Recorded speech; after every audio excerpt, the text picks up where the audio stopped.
Definitely, definitely. And this also applies in a sort of a human rights context, right? Because when we're thinking about places where you can get away with things, okay, you have money laundering, or you're hiding money from taxes, or you're even just hiding a Picasso from your ex-wife. There are places where you can do this. But then now what's emerging globally is this use of third spaces to just put entire populations that are unwanted. So when we're hearing about the prisons in El Salvador, we're hearing about Guantanamo Bay reopening as a migrant camp. We have the Yeah. same logic at play, right? It's like find somewhere else to do the dirty business and Yeah. send people or send money or send things away. And I think that what you've really identified is that the Trump administration understands this logic, right? It's the logic of oligarchs. It's the logic of kind of shady people who know their ways around the Sure. world. Very clever. There's no denying it. It's very clever and it's very insidious. And they understand completely how the world works, and they're trying to use it to their advantage.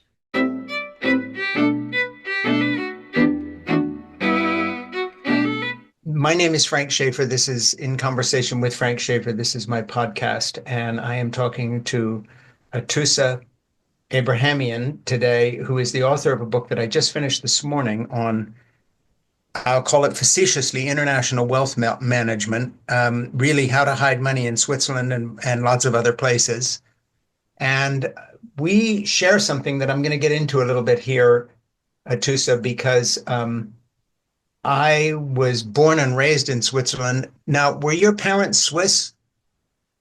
Sort of. No, not at the time of my birth. My mother subsequently became Swiss because we lived there for a long time, but they were Iranian citizens. I Okay. was in Canada, but I was raised 100% in Geneva.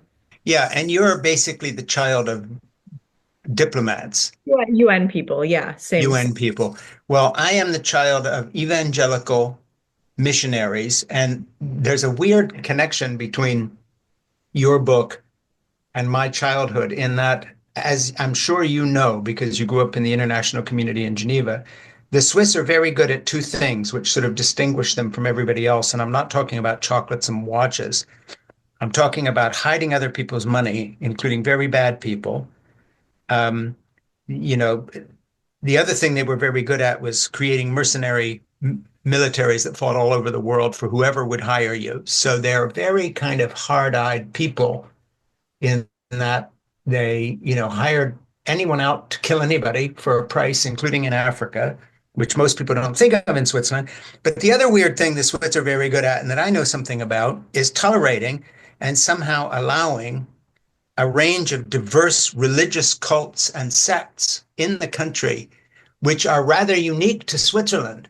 And why that is, we'll take another book. Someone will have to write the book on the why and wherefore of that. But in addition to hiding money, if you Google any far-fetched cult sect and you find that it has a European place at all, like it's likely to be in Switzerland. That and weird health food stuff. Um, I just read a book by Christian Kracht, who's a Swiss novelist who wrote a book called Eurotrash that won all sorts of awards. He writes in German. And I read a fantastic translation into English. And it's strange because it was like a preparation for your book. I don't know if you know the novel. I've been asked to review it. I was asked to review it. I dropped the ball. I should have read it at the time because you're the third person in 5 days that's recommended it to me. Yeah. So next on the list. Yeah. Well, you should read it because I think this is the British edition, and you only have the British edition of your book. So this is the Eurotrash British edition. Okay. And the thing is, like your book, Eurotrash is set in my backyard, including even ski lifts that I've been on, the Telecabine up to Diablerets to the glacier up there, the Montreux tea rooms that I know well. Um, and I'm going to tell you what it's about because it really sets your book up well. It's a very amusing. I was scared of it when I heard he won awards in Switzerland for literature. It sort of terrified me in the same way that when I hear that someone's won a Nobel Prize for literature, I'm probably not going to read that book. It always scares me. Uh-huh. But I saw an excerpt somewhere and I heard a bit on the BBC about it and I read it. And it's a very amusing concept because it's someone whose money was hidden in Switzerland by a father who was a Nazi. And this mother who's now got Alzheimer's and her middle-aged 50-year-old son empty her bank accounts and set out literally with bags of cash to give the money away to whoever they meet. And so it's a really odd, quirky little book, but it has a direct connection to your book because Yes. it's as if one of the characters in your book suddenly had a crisis of conscience, or in this case, becomes demented and decides to go get 1,000 franc bills, wads of cash, hundreds of thousands of francs, and just hand out bagfuls. And then it ties into my life because one of the places they stop by to give the money away is a weird off the wall cult that owns a couple of chalets near Diable. And some of the members of the cult then find out that they've got all this cash with them and try to rob them in the night. So it kind of got everything in it. So let's go to your book here now. So my guest is Atossa and Abrahamian, and she is an independent journalist who writes about the cracks in the nation-state system. She is a former editor at The Nation and Al Jazeera America, and her reporting and criticism have appeared in the New York Review of Books, the New York Times, et cetera, et cetera, et cetera. And now she is the author of this book that I just read that I'm just flabbergasted by how good it is. And it ties in so closely to my own experience of life as someone who grew up in Switzerland. The Hidden Globe, How Wealth Hacks the World. So this is In Conversation with Frank Schaeffer. Please subscribe right now on YouTube, and to In Conversation with Frank Schaeffer on Apple and Spotify podcasts, and to my Substack commentary page, it has to be said, at frankschaeffer.substack.com. And this book that we're talking about today is our July offering for It Has to Be Read. So that's all the boilerplate. So first of all, talk about your childhood in Geneva, and then I'll tell you a little bit about mine, and then we'll dive into your book. Yeah, Frank, I have many questions for you. So, I was the child, or am the child of UN functionaries. My father was an economist at UNCTAD, and my mother was a career interpreter at the Secretariat, but she, had gigs all over. And after living in a bunch of they were both born in Iran, but after living in a bunch of places, they settled in Geneva, bought an apartment. My brother and I were born abroad in Canada, but we were raised totally in Switzerland. And I say we were raised in Switzerland, but we were really in a kind of unique little enclave of Geneva, which was Geneva's international community. Sure. This meant that, we went to international schools for the most part. We had friends who moved around a lot. I spent a lot of sick days in the UN building in my dad's office. So it was like kind of cloistered and a bit of a bubble. Hmm. And this was in really nice ways. There is something so lovely when people from all over the world come together and form a real life community. You're breathing and living and eating and sleeping and Yeah. people from all over. It's wondrous. It's incredible, and it's given me a real taste for the world, right? Mhm. But at the same time, we were in a place that I barely knew, in retrospect. We didn't learn Swiss history. I spoke French because I did activities. I mean, I lived in Geneva, Sure. but I didn't really have a good grasp of like what Swiss culture was. And beyond the sort of cosmetic things, I didn't feel particularly Swiss. Yeah. This only began to matter after I left. And so when I left Switzerland, these, usual questions arise when you're deciding, well, where are you going to get a job? Where are you going to live? Who are you going to marry? Where are you from? And I realized I couldn't really answer that question very well. I had Hmm. many answers, but there was no firm answer. And that got me thinking about why that was and what the role of Geneva's international community had in bringing this state of affairs about. Yeah. Hiding money, hiding art, hiding wealth, and helping people steal wealth from countries in Africa, African leaders, Saudis.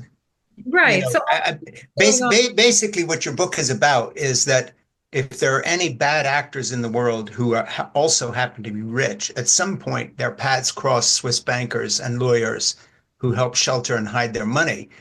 And I know this isn't what your book is about, but you wrote it during the first Trump administration, or did you get in on the tail end of the second Trump administration? If it came out uh, in 2024, my guess is you wrote when you talk about Trump, you're talking about his first administration. Yeah, I sold the book. You pitch books before they're published. You have a proposal, you take it to publishers, as you well know. Yeah, Uh, I sold it the day before lockdown, the first COVID lockdown. So it was sure. a Trump and most of Biden. Um, Yeah, but and the funny thing is, I know that in reading it, but in a weird way, all the worst case scenario predictions your book might be, extrapolated to have made in a way about wealth and unfairness and the gap between the wealthy and the poor growing.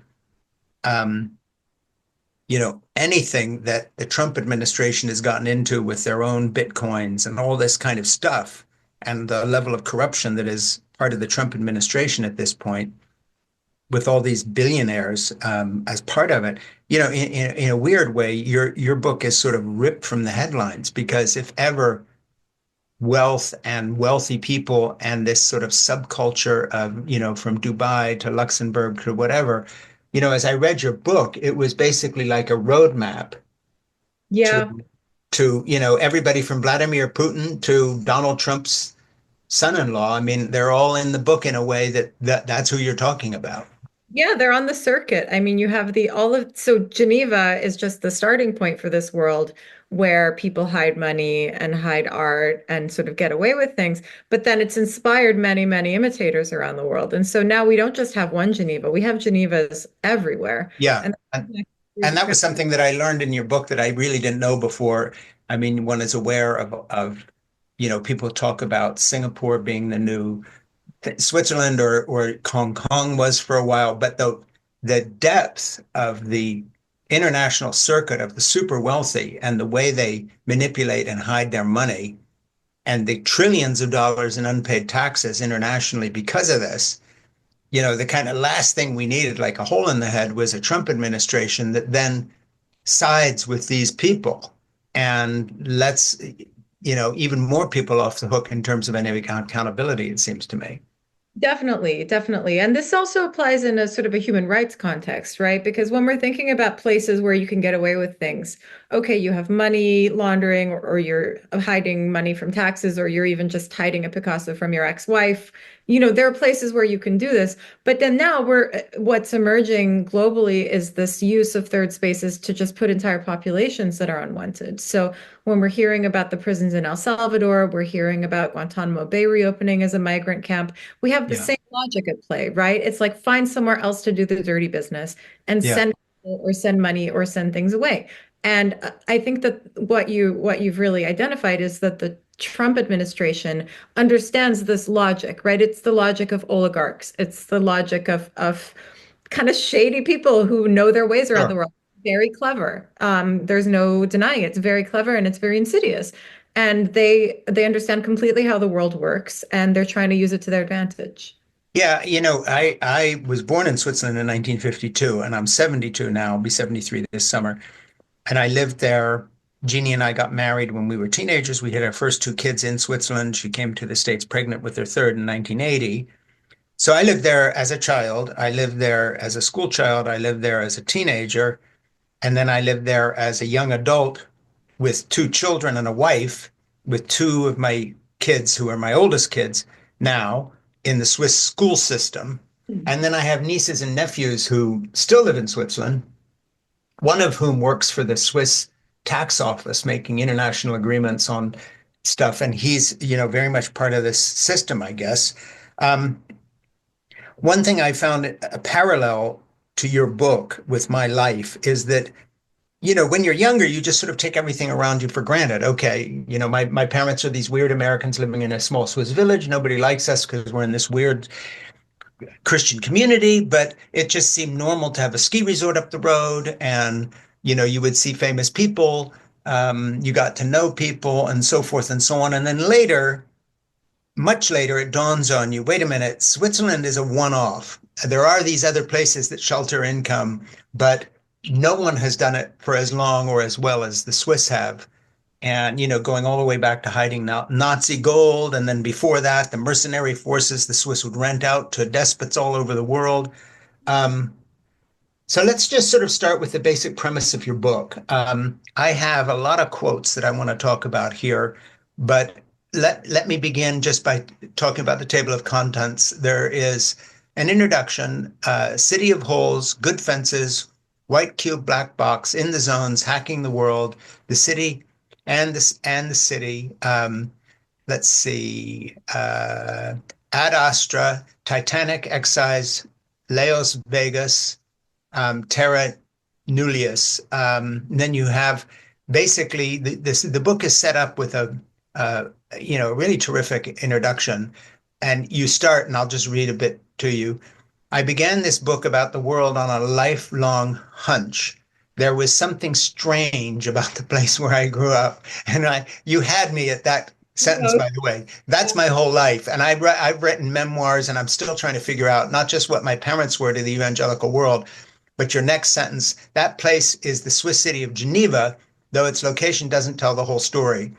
Geneva hosts the United Nations, the World Health Organization, and so forth. Well, the thing is, the way this ties into my own background is that, as I said, there are a lot of cults in Switzerland, and we were uniquely part of the Swiss system in the sense that, besides hiding people's money, the Swiss have this thing that goes back into Calvinist Geneva of giving shelter to dissidents and people who were running away. But then that translated into, okay, well, we'll also hide your money for you. And then we'll bank your money and we'll figure out how to make more money with your money. And if you do return to where you came from and they want you to pay taxes, we'll fix it so you don't have to. And so the first thing I want to zero in on, because you did this history brilliantly in your book, how did we get from Calvinist Geneva? And by the way, I grew up in a Calvinist household. My father was a Calvinist theologian. This was our hero. That's no fun at all, No. Frank. Okay. So this is how I grew up. And I know all about Zwingli and Calvin and William Farel and the Swiss part of Switzerland I was in and all the rest of it. Um, but how did the Swiss go from Calvinist theology, which was sort of puritanical when it came to personal behavior, and then wind up taking that work ethic and becoming international brokers for the wealthiest thieves in the world and sheltering their income in Switzerland, and yet doing it with this sort of Calvinist work ethic, tied back into having taken in refugees, whether it's Huguenots or other Protestants who were being persecuted, and then others. You talk about the Medici Bank already being in Geneva. So paint a picture for us, whether, how does the Medici Bank fit in with Calvinist Geneva later, or, whenever it happens? How does this purist theology become the basis of an international corruption ring, the likes of which there's never been? Then you have this interview with this Swiss who, gets death threats because he's written honestly about it. Yeah, I let's don't go think anybody has a clue when they land in Geneva or Zurich where they are. And I right. want you to take a good long chunk now and explain it. All right, so we can go even before Calvin, and that's to the 1200s and the 1300s. And Switzerland was not even a state as we know it. Actually, the Right. whole world looked very different, but Switzerland, there were a bunch of cantons. Yeah. And the cantons didn't have a lot going for them. They were very poor. There wasn't a lot of industry. All these young men running around without jobs. It's never good, right? And so the cantons come up with a solution, and that is this. They're surrounded by warring monarchs, much more powerful and rich than they are. Yeah. These guys, they want one thing, they want fighters. Swiss can provide that. They've got way too many young men running around with no jobs. They don't have a lot of money, so they train these forces and they become very adept at fighting in foreign wars. They train young men to go out and to rent them out as mercenaries. Yeah. And so the Swiss can then buy commodities, they can buy salt to produce cheese. This is good for the Swiss economy. It also keeps people busy, stops nasty things like revolutions from happening, right? Yeah. Because men are all gone, or not all, but they're occupied. So Yeah. this is prehistory, right? You have these proto states finding ways to make money out of nothing, or out of nothing. I mean, out of very few natural resources. They're Sure. using young men's bodies. Fast forward. Um, the world evolves, global marketplaces evolve. Geneva, in this case, becomes a crossroads for trade. So a lot of traders are coming through from France, from Italy, from Germany. They're just crossing Europe, and Geneva becomes an outpost, right? So there's more industry, banks become established, it gets a little bit more prominent. And Geneva's location is, I say that they didn't have anything going for them. They had a very fortuitous location. There's a river. Um, it's close to a lot of things, so it's pretty easy to get to and from. Yeah. Uh, so first there's this like spirit of the thing, right? We're gonna find a way to make money even though we got nothing. Then you have something, you create a marketplace, right? Yeah. You might not have the most commodities or goods, but you can be the place where they stop and get traded and sold. So then Geneva Yeah. becomes a marketplace. Um, Fast forward some more years, Europe is having a lot of problems with religion, and Protestants have to flee neighboring France and other countries. Geneva says, "Oh, well, sure, come here. We'll protect you. You can come here," thinking again, this is an opportunity for us. We'll be a city of refuge, and we will also put you to work, and you will bring riches to our city state at the time. It's not like a straight line from the mercenaries to the reform hosting the refugees of the Sure. Reformation. You can see the common logic there, right? Yeah. Um, and then Calvin comes to town, and you could probably say more about this than I can, but just really overhauls the city. And Calvin's French. Yeah, Calvin's French. He's coming from Strasbourg, if Yeah. I'm correctly. So the Genevans, if they bring him in, he stays for a bit, he leaves, and then he comes back, and he's really tasked with whipping Geneva into shape because it is a sinful place at the time, and he succeeds. And he, brings his teachings with him, and Geneva becomes this very industrious, very austere center, still of trade, right? There's industry, there's banks at this point, and so this mentality emerges, and it's hard to say, this happened and this happened and this Sure. happened. But basically, the teachings of the Protestants at the time and of the reformers was that, well, there's no sure way to know if you're the elect or if you're going to heaven, but like, you better put your head down and work hard, and like maybe that'll increase your chances. Maybe this will Yeah. help you. And people are freaked out, like they don't know about science, or like they just, this is what they believe, so they do what he says. And this kind of work ethic emerges, this famous Protestant work ethic. Yeah. I guess the way I summarize it is that nothing that's worth everything worth having is worth hiding. So you Yeah. don't want here to be, lavish or decadent. You want to make money, you want to do all of this good stuff, but you want to keep it behind closed doors. And I think that this notion of like walling off, of fencing off wealth, of hiding things, of being very discreet and very quiet and very private, I think that you can pick up on that if you land in Geneva just by walking through the airport, like all of the ads for the watches or the ads for the private banks are really leaning into this discretion, this tastefulness, this privacy. And that's very appealing for the global ultra rich, Yeah. whether that's, they want to feel like they're being classy, or they don't want to arouse too much interest from the tax authorities. I mean, there are many advantages to this kind of way of doing things that the Swiss have perfected. Yeah. Well, and the thing is, too, part of the Calvinist ethic, and this is, of course, incredibly ironic. Switzerland's a good place to live in many ways. It certainly was when I grew up there. I remember my wife, Jeannie, had just come from California, and one time she dropped a 100 franc note. And that would be like $100 today, but sort of worth 300 or something back in 1980 at the Migros, which is the supermarket.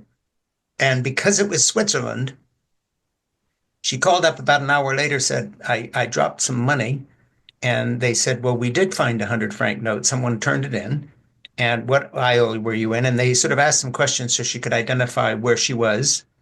And she went down and they handed her the money and the cash. Someone had turned the cash in.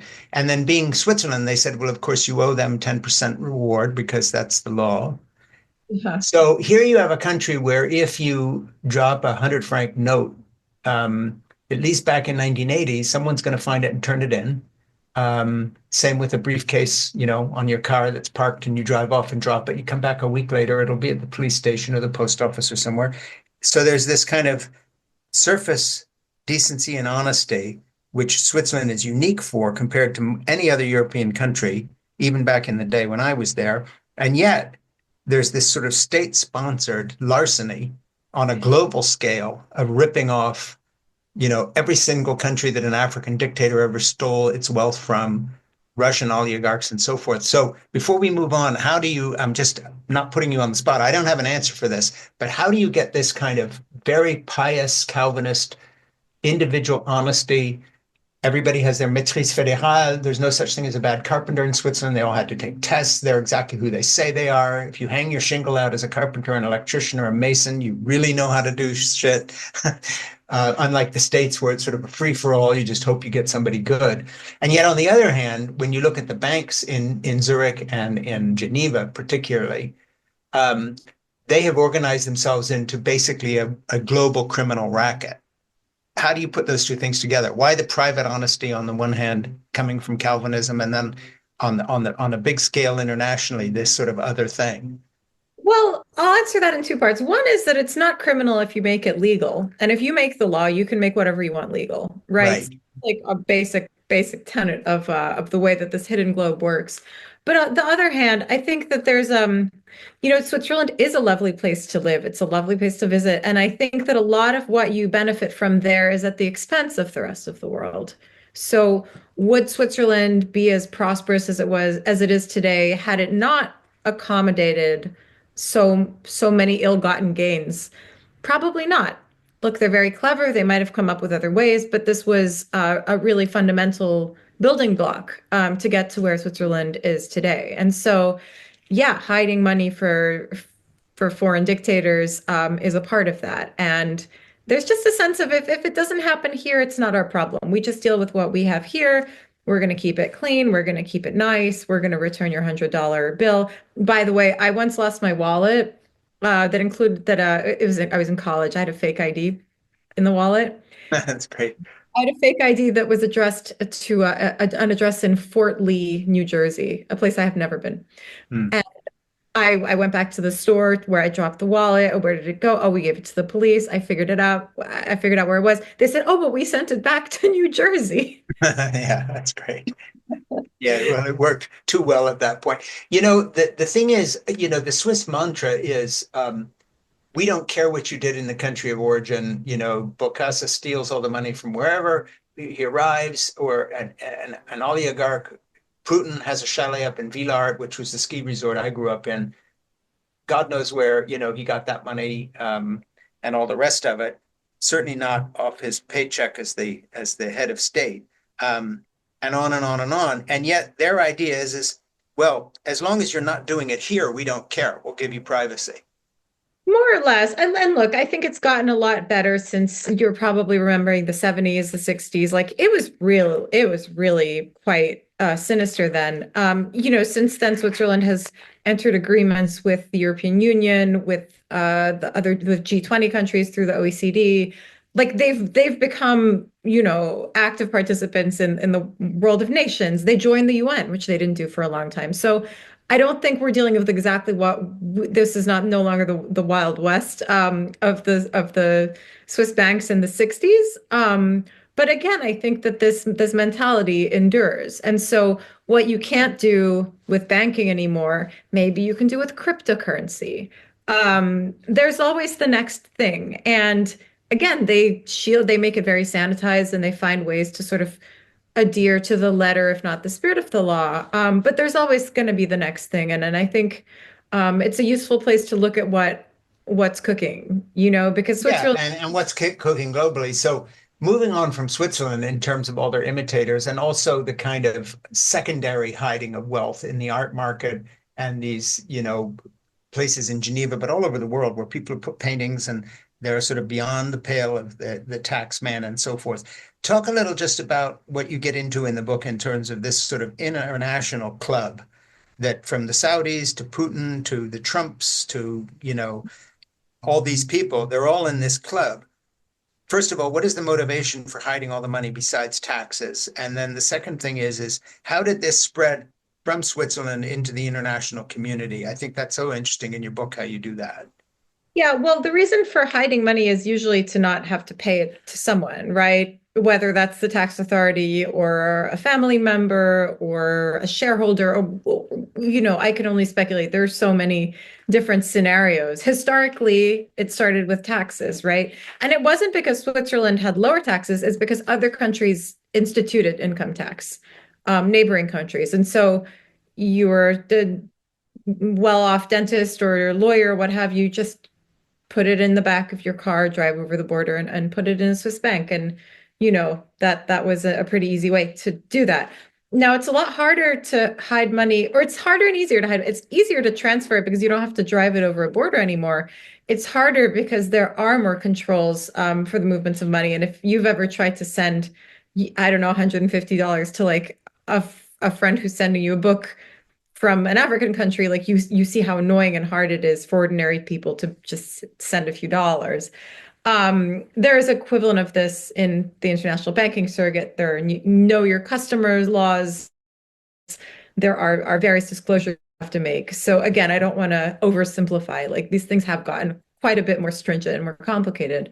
Um, but the motivation for doing so, for hiding, for moving your money, for putting it in a tax shelter, again, it's so that you can keep more of it, and that endures to this day. So if Switzerland was a pioneer, I think plenty of other countries have found business opportunities in various niches, helping people do this in new and interesting and novel ways. When one country says, "Okay, you can't do this anymore," another will pop up to allow them to.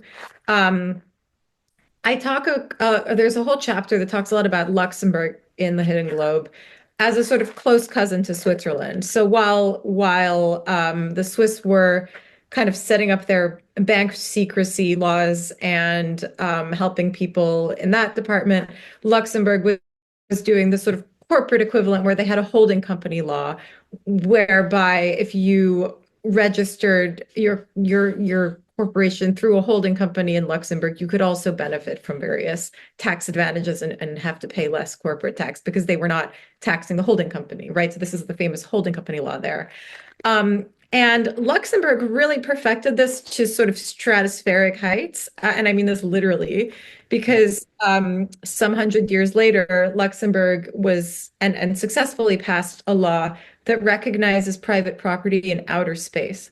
So you can think of outer space as sci-fi, but you can also think of outer space as the ultimate offshore location, right? Because if you hold wealth that you found on an asteroid that you mined somewhere in the universe, and if you hang on to it and you're out there, like who's even gonna? Well, and you wrote about this international meeting where they said that, outer space or planets or the moon or whatever was sort of off limits. And you said it was sort of a rare occasion when everybody came together. But of course, practically speaking now with Elon Musk and the Chinese and everybody else, getting ready to mine the seabed and then eventually, the moon and so forth and so on, in the same way that space was not supposed to be militarized, but everybody sort of knows it has been.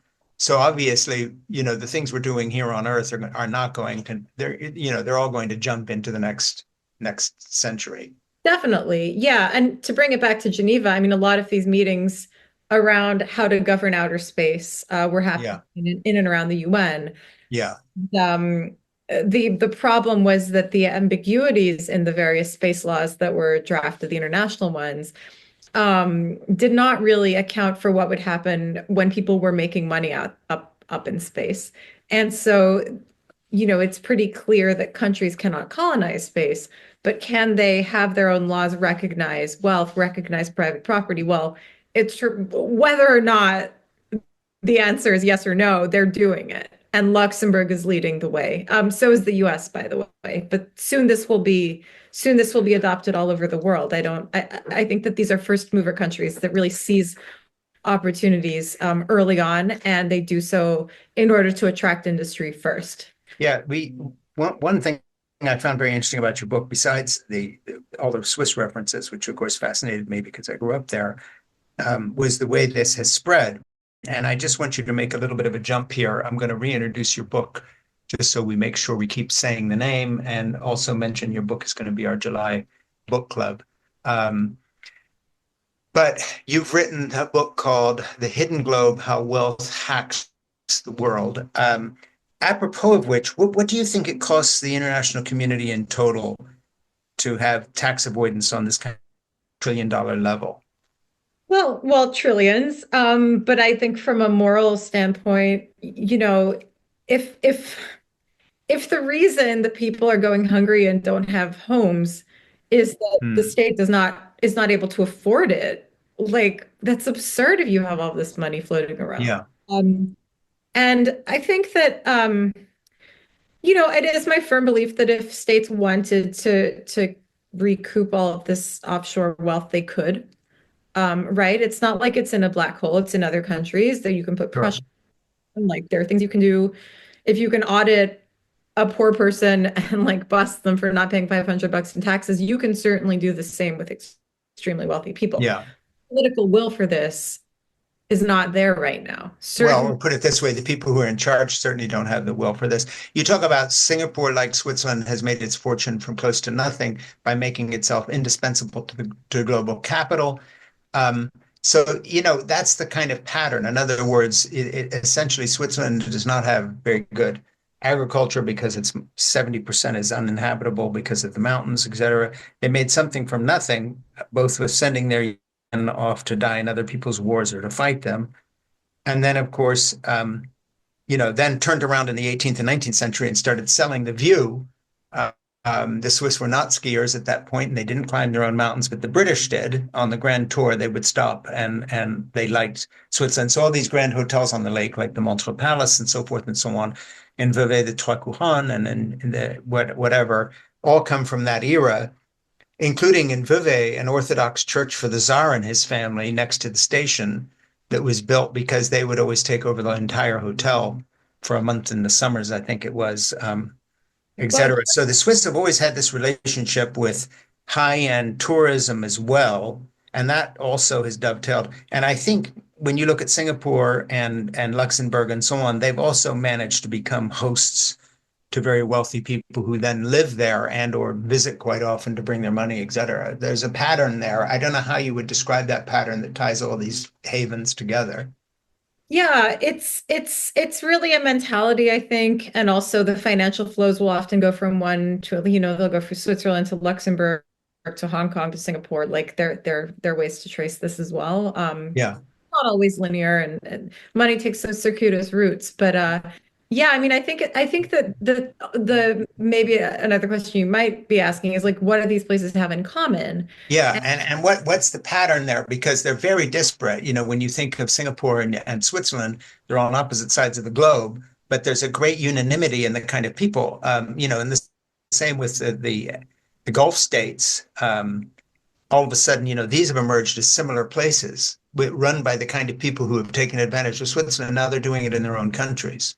Yeah, definitely. And they're doing it for other people who want to go to their countries rather than Switzerland or in addition to Switzerland. Yeah, These things can sort of complement each other, right? So say you're an art collector who has antiquities that for a long time could be held in Switzerland, and then Switzerland joined some UNESCO treaties, can't do that anymore. Well, guess what? Singapore is not party to these treaties. You can just move yeah, it you can do it there. as one of those One of the two. points you make in your book that I thought was very prescient, and you see a little bit already happening with the way the British, the Conservative Party, and this didn't work very well, but they were going to fly their people that they didn't want in the country to Rwanda. They cut a deal with Rwanda. And you have a section in your book, describe that in terms of this kind of outsourcing of people. Up to this point, we've been talking about wealthy people hiding their money and going to live in very lovely places that allow them to do pretty much what they want as long as they don't do it there. But there's another kind of outsourcing now that you see with Trump sending Americans off to prisons far Yeah. away that are just sort of out of sight, out of mind, and we'll forget about them. Up into including last week deporting a 1-year-old, a 4-year-old, and a 2-year-old who are American citizens, but their mother was a naturalized citizen and or on her way to that, or in his view, an illegal alien, but all of a sudden American children who are Yeah. dependents of these people, and then they're just sent off to somewhere else. Talk about that section of your book where you talk about this idea of in the same way that Switzerland provides the shelter economically to certain people, this idea of using other places to dump the unwanted.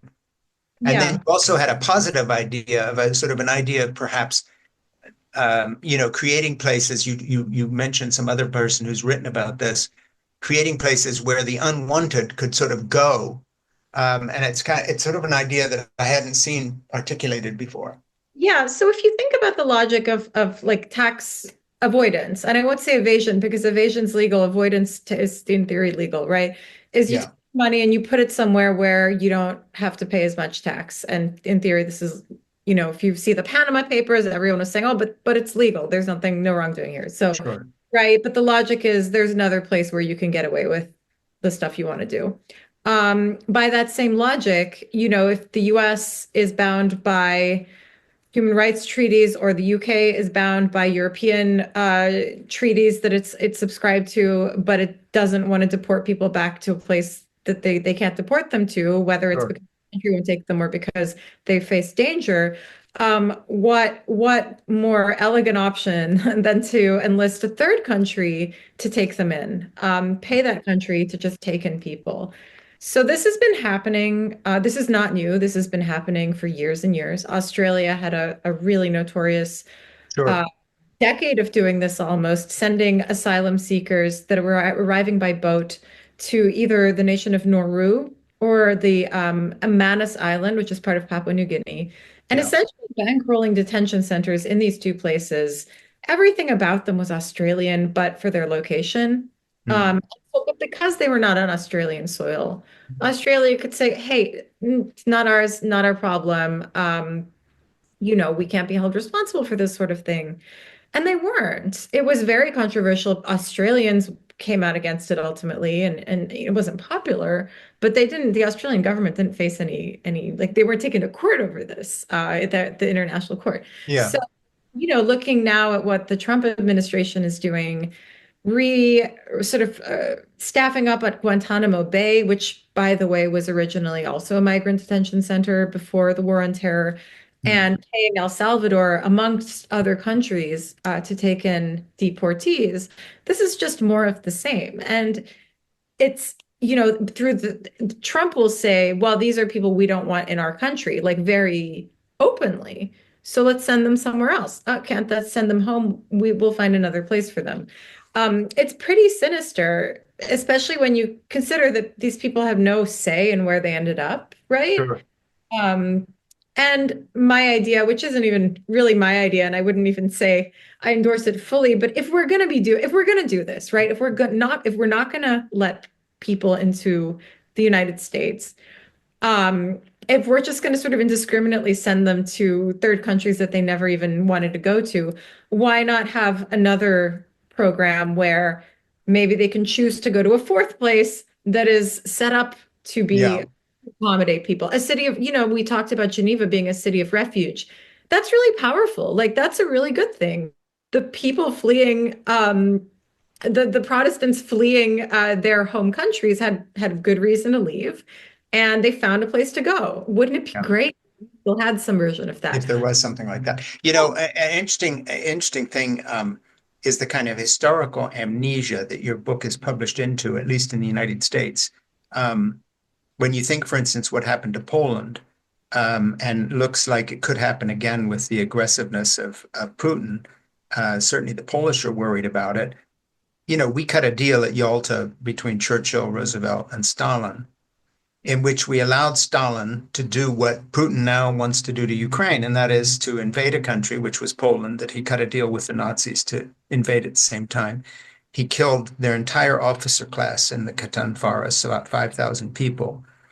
Stalin liquidated their military. All the Polish troops who were supposedly now fighting on the side of Russia disappeared into the Gulag, and some of them were repatriated through these weird routes down into Iran, for one place, and then into North Africa, et cetera, et cetera.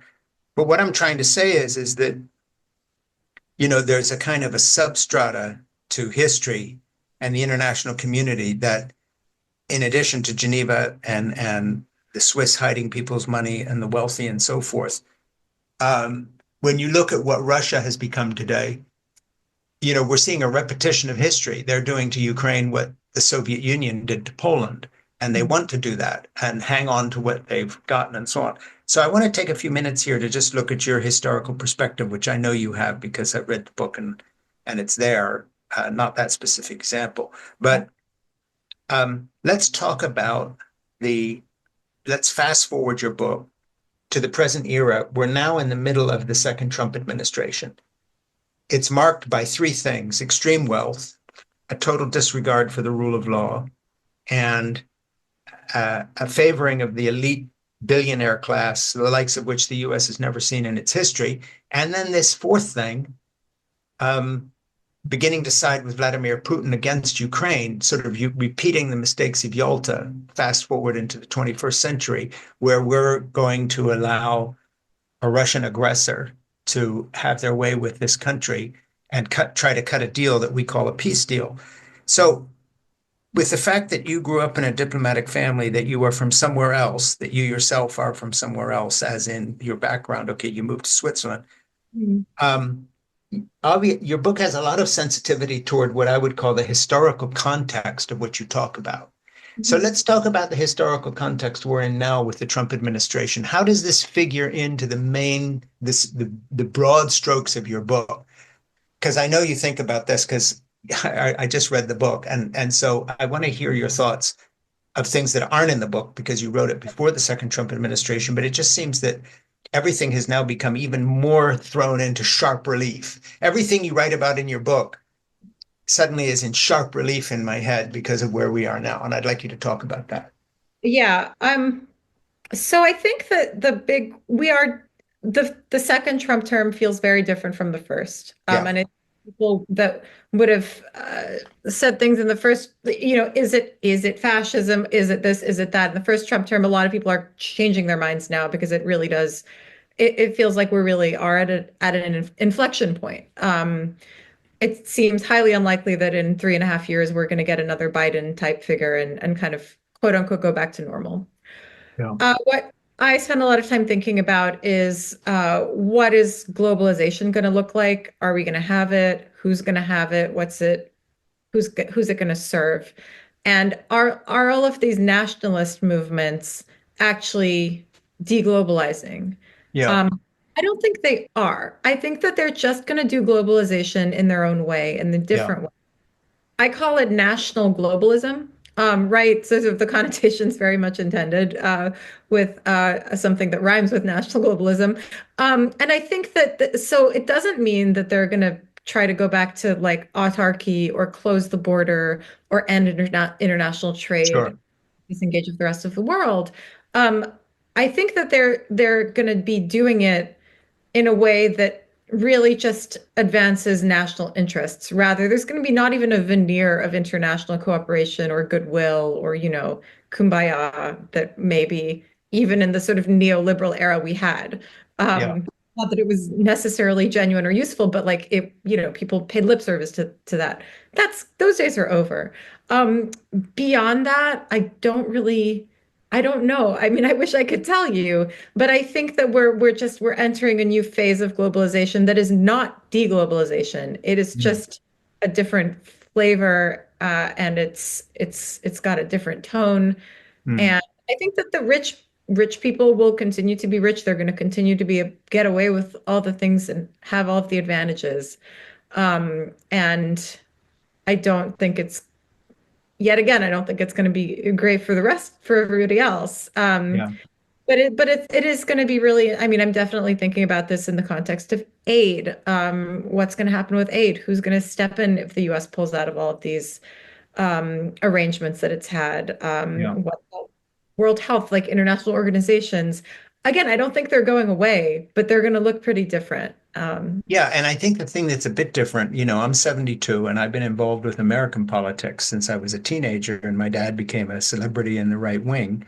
and I was his kind of nepotistic sidekick. I'm very involved. You know, my parents would stay in the Ford White House in the Lincoln bedroom and do things that were very connected to the power structure at that time. But there was a kind of a basic changelessness that you assumed certain things would not go away no matter who was president. And the one thing that the Trump administration that has done amongst many things that is very different from anything I ever lived through before or experienced is a level of personal self-dealing and corruption that I've never seen before. So, you know, Nixon was not good, but Nixon was not using the US federal system to enrich himself. Mhm.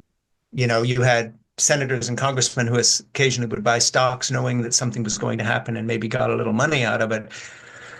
But when you look at the Trump clan, um, you know, they are much closer to Putin and what he has done in stealing billions of dollars from the Russian people. You know, Trump has monetized what he does. And of course, once again, your average MAGA voter worried about paying his bills on the farm in Iowa somewhere is totally left in the dust. So you have a level of corruption. So your book is about the kind of people that are very wealthy, hide money, cheat, steal, lie their way through life in order to hang on to their wealth. That now seems to be the policy of the US government. It's not just a few individuals. The Trump administration favors those people at the Mhm. expense of all the rest of us and isn't even pretending not to, which is why you have these group pictures at his inauguration with all these Jeff Bezos and everybody else, you know, grinning in the background, sucking up to him because they're afraid of him and they want to be part of the thing, but also he is one of them. He's not trying to legislate in order to curtail some of their power or level the playing field for the rest of us. He's basically the same kind of person that those bankers in Zurich and Geneva are, catering to his own followers and clients, and they're not the people who voted for him. So I don't know whether you feel the same way. I'm not trying to put words in your mouth, but I am absolutely stunned by the level of corruption we now have in self-dealing, something that I've never seen before anywhere even close to the presidency, let alone the president. Yeah, if you read there's a recently a New York Times article about Trump's crypto dealings and like Right. cryptocurrency stuff, and it's like, wow, this is so it's so sinister and so shady. Yeah. Uh, there's no shame, There, I think that a lot of the conventions, the political conventions we've come to take for granted, are kind of getting blown up, and that can Yeah. be really disturbing.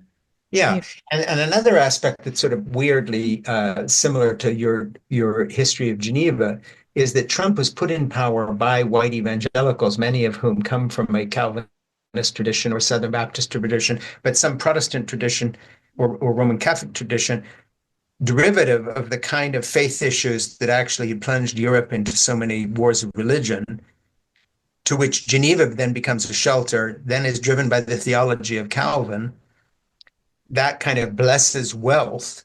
Well, exactly the same people are now in the White House as his spiritual advisors, people like Paula White, who herself has been um, accused of corruption on a level that almost landed her in jail a couple of times for the kind of fundraising she does. So it just seems to me it's very weird that here we are in 2025 and we have a kind of a powerful group of people who were put in power by religious believers who have a direct connection back into Calvin's Geneva, whether they know it or not.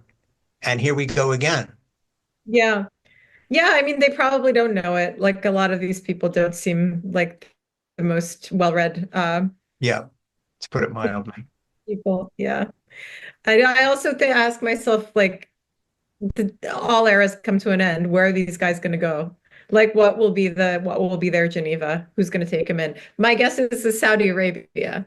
Yeah. And Right. isn't that an interesting relationship? The Saudis who were financed and provided 19 of the 20 hijackers for 9/11, and all of a sudden they're our best buddies. And the other best buddy is Putin. I mean, how do you figure that? Listen, the Trump-Putin relationship is a bit baffling. I don't know. But how do you figure all of a sudden these evangelical Christians who backed Trump and who believe in America's greatness or something or other. How do you, I mean, you live in the States now. How do you figure them for the Saudi's best friends? Listen, I don't know. There's a lot of weird stuff going on where some evangelical Christians are really pro-Israel, and maybe they see this as a move for to help Israel because of their beliefs around that. Maybe it really is just to play on domestic social issues where they don't want abortions, they don't want gay marriage, Yeah. maybe supporting Trump as a means to that end. I don't think they're all brain dead. I think that they have probably been thinking strategically.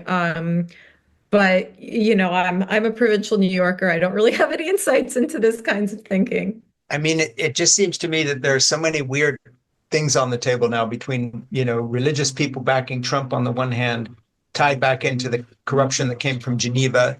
Yeah. How do you see that? Why do you think the religious people are backing Trump? What's your take on that? Because I think you're actually much better positioned to answer that than I am. I think it was an incremental thing. I think that the left made a real error in the last 50 years. Um, a lot of my friends on the left, and I'm someone of the left, don't want to admit this, but there was a lot of trolling of the Hmm. evangelical community needlessly. Hmm. Um, you think about drag story hour or pronouns, this kind of thing. People on the left don't take all this very seriously, but you can read the New York Times for 10 years, and most of the books that are reviewed about, say, sexuality are all going to be on the side of, polyamory is liberating, Uh-huh. unconventional relationships. And when you add it all up, it's not just one thing, but it's a sense that many evangelical Christians and Roman Catholics feel that the culture left them. That things are changing faster than they're really Yeah, willing or happy to. Yeah, yeah, exactly. And they believe in biblical prophecy, and God has raised up this king called Trump, and he's not a good person. They all know this. He's a philandering, person with credible accusations of rape, etc. But then again, so were some of the bad Syrian kings who helped the people of God at the right time in the biblical times. Um, so basically, it's kind of a religious jump of faith that somehow God has provided this man to lead us out of this secular wilderness. hmm, And he's president because many evangelicals and Roman Catholics felt the culture had abandoned them. And of course, I think a lot of the evangelical critique of this kind of leftist position on certain things, now a lot of people on the left, if you read The Guardian, you'll find very strong articles in The Guardian saying why is porn sex education for 11-year-olds now they're worried about it. But for years, it was a civil libertarian matter of combined with sexuality, these kind of things. And I just think 50 years of it was enough. And then Roe v. Wade was a point around which they could all coalesce. Okay, we're going to abortions, murder, we're going to roll it back. So yeah, there were flashpoints, but I think under all the flashpoints you read a lot about was a general malaise, yeah, feeling the culture has been stolen yeah. uh, by Like, clever people in the universities and the media. And Trump said, "Look, I mean, he said it straight. I'll be your revenge. I won't just win. I will revenge myself on these people for you." And he's doing it. yeah, yeah. I mean, cultural issues can be very powerful and really turn people out to vote, right? But then the question is, what happens when these voters have their Medicare, their Medicaid cut, and the social benefits, and like this sort of start to feel the economic brunt of it. And Sure. that I think that's when we come full circle to like maybe a bigger realization of all of the wealth that is not being used to help people Yeah. that voted for Trump, right? Well, And and that's why I think your book is so important because there's what I'm talking about is conjecture, but the mhm, truth of the matter is the class that Trump represents are thieves, and they yeah, have conned you. Trump University, his shitty steaks, everything he sold, the casino business. He's a flake. And so is Elon Musk. I mean, he's got billions of dollars, but if you dig a little under the surface with these guys, how they treat the women in their lives, how they treat people that they use and abuse and discard, they all have a similar pattern, and they fit very well with the descriptions in your book about the kind of people that hide money. I yeah. think.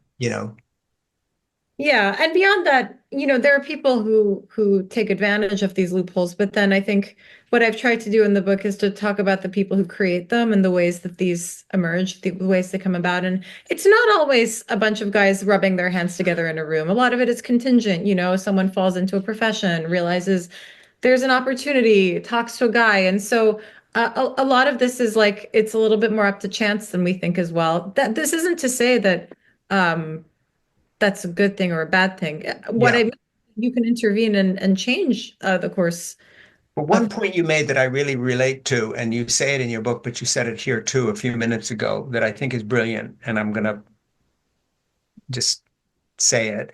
And that is that you talked about the fact that things aren't changing in the way people think they are. There's a kind of a steady resolve on the part of the very wealthy.